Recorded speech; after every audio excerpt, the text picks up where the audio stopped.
திமுகவிடம் கடந்த தேர்தலை விட கூடுதல் தொகுதியை கேட்டதாக இந்திய கம்யூனிஸ்ட் கட்சி தெரிவித்துள்ளது.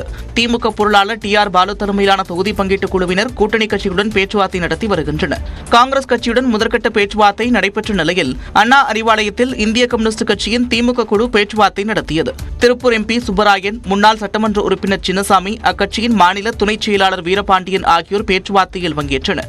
2019 ஆண்டு தேர்தலின் போது திமுக கூட்டணியில் திருப்பூர், நாகப்பட்டினம் தொகுதிகள் இந்திய கம்யூனிஸ்ட் கட்சிக்கு ஒதுக்கப்பட்டிருந்தன.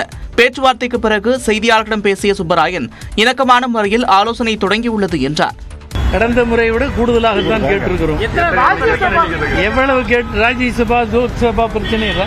லோக்சபா தேர்தல் தான் இப்பொழுது சீட் பிரச்சனை பேசுவது என்பது லோக்சபா குறித்து தான், ராஜ்யசபா குறித்து அல்ல. எனவே இதில் எவ்வளவு பங்கீடு என்பதை நாங்கள் கொடுத்திருக்கிறோம்.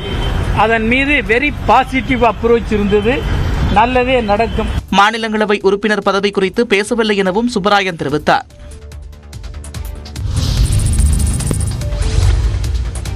சிவகங்கை தொகுதியை கார்த்தி சிதம்பரத்திற்கு தர எதிர்ப்பு தெரிவித்து அக்கட்சியினர் தீர்மானம் நிறைவேற்றியிருப்பது பரபரப்பை ஏற்படுத்தியுள்ளது. சிவகங்கை தனியார் மகாலில் முன்னாள் எம்பி சுதர்சன நாச்சியப்பன், காங்கிரஸ் கமிட்டி ஒழுங்குக்குழு தலைவர் கே.ஆர். ராமசாமி, முன்னாள் எம்எல்ஏ சுந்தரம், முன்னாள் மாவட்ட தலைவர் சத்தியமூர்த்தி ஆகியோர் தலைமையில் ஆலோசனை கூட்டம் நடைபெற்றது. இதில் மூத்த தலைவர் ப. சிதம்பரம், அவரது மகன் கார்த்தி சிதம்பரம் புறக்கணிக்கப்பட்டதாக கூறப்படுகிறது.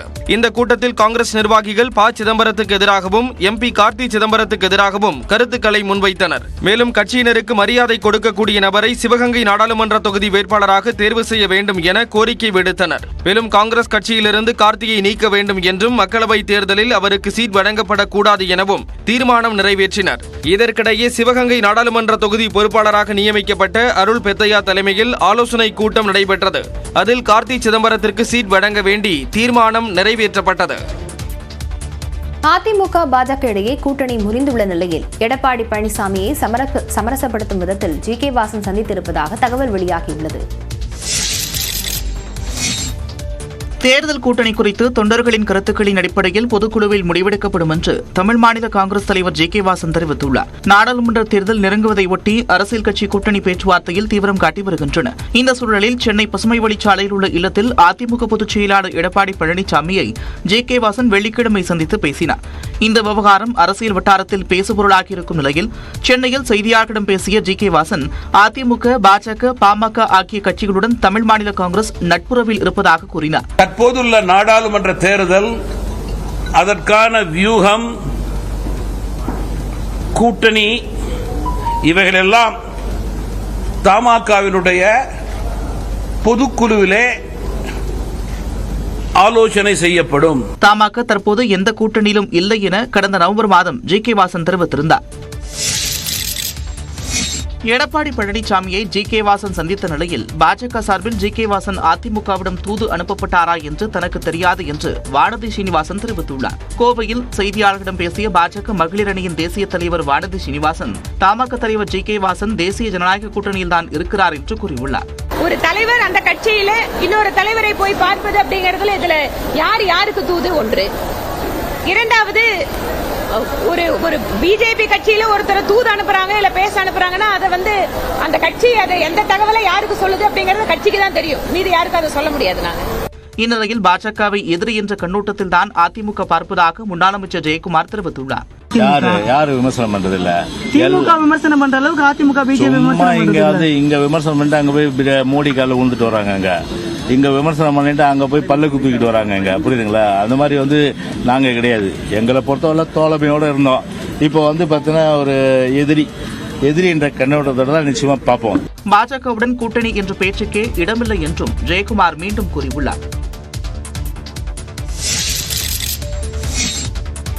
கூட்டணி கட்சிகள் அதிமுகவிடம் சென்றுவிடுமோ என்ற பயத்தில் தொகுதி பங்கீடு பேச்சுவார்த்தையை முடிக்க திமுக அவசரம் காட்டுவதாக முன்னாள் அமைச்சர் ஜெயக்குமார் தெரிவித்துள்ளார்.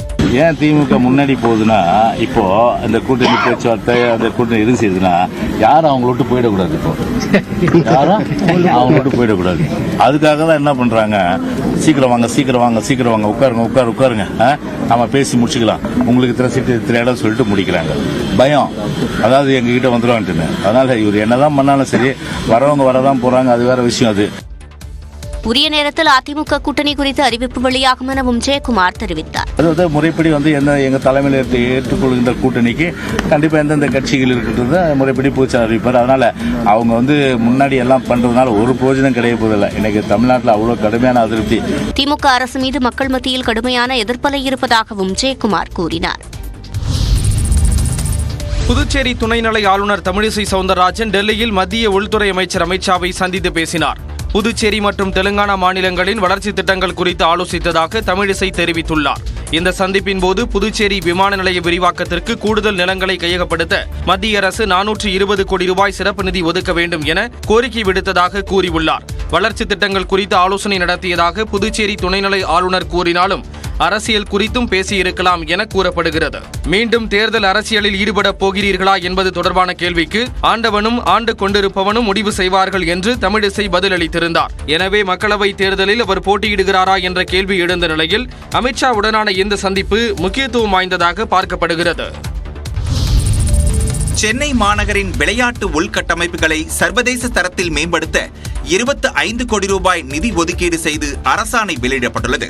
2023-24 ஆண்டிற்கான விளையாட்டுத்துறை மானிய கோரிக்கையின் போது சென்னையில் உள்ள 5 முக்கிய விளையாட்டு அரங்கங்களில் உள்கட்டமைப்புகள் மேம்படுத்தப்படும் என்று அமைச்சர் உதயநிதி ஸ்டாலின் அறிவித்திருந்தார்.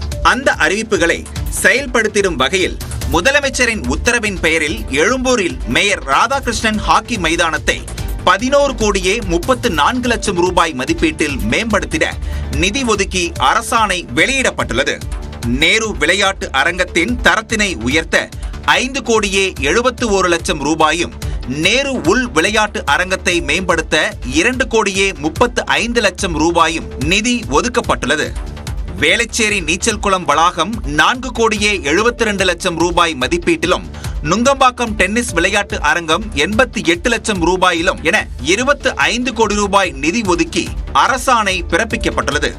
இது இந்திய விளையாட்டுத்துறையின் தலைமையகமாக தமிழ்நாட்டை உருவாக்கிட முனைந்திடும் என முதலமைச்சர் மு.க. ஸ்டாலினின் உயர்ந்த நோக்கத்திற்கான ஒரு சீரிய சான்று என்றும் தெரிவிக்கப்பட்டுள்ளது. வழக்கை தாமாக முன்வந்து விசாரிப்பதற்கு நீதிபதி ஆனந்த் வெங்கடேஷ் தலைமை நீதிபதியிடம் முன் அனுமதி பெறவில்லை என்று உச்சநீதிமன்றத்தில் உயர்நீதிமன்ற பதிவாளர் பதில் மனு தாக்கல் செய்துள்ளார். அமைச்சர் KKSSR ராமச்சந்திரனுக்கு எதிராக முடித்து வைக்கப்பட்ட சொத்து குவிப்பு வழக்கை சென்னை உயர்நீதிமன்ற நீதிபதி ஆனந்த் வெங்கடேஷ் தாமாக முன்வந்து விசாரணைக்கு எடுத்துள்ளார். இதற்காக தலைமை நீதிபதியிடம் ஒப்புதல் பெறப்பட்டதா என்று பதிலளிக்க உயர்நீதிமன்ற பதிவாளருக்கு உச்சநீதிமன்றம் உத்தரவிட்டது. இதையடுத்து சென்னை உயர்நீதிமன்ற பதிவாளர் உச்சநீதிமன்றத்தில் பதில் மனு தாக்கல் செய்துள்ளார். கடந்த ஆகஸ்ட் 21ஆம் தேதி தனி நீதிபதி ஆனந்த் வெங்கடேஷ் பிறப்பித்த உத்தரவை சுட்டிக்காட்டியுள்ள பதிவாளர் அது குறித்து தலைமை நீதிபதிக்கு தகவல் தெரிவிக்க அதன் நகலை அனுப்ப அறிவுறுத்தியதாக குறிப்பிட்டுள்ளார்.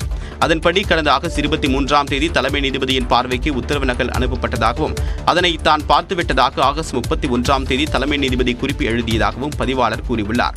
ஆனால் வழக்கை தாமாக முன்வந்து விசாரிப்பதற்கு தலைமை நீதிபதியிடம் எந்தவிதமான முன் அனுமதியும் பெறவில்லை என்றும் அந்த உத்தரவை தலைமை நீதிபதி பார்ப்பதற்கு முன்னதாகவே தனி நீதிபதி ஆனந்த் வெங்கடேஷ் விசாரணையை தொடங்கிவிட்டதாகவும் பதிவாளர் தெரிவித்துள்ளார்.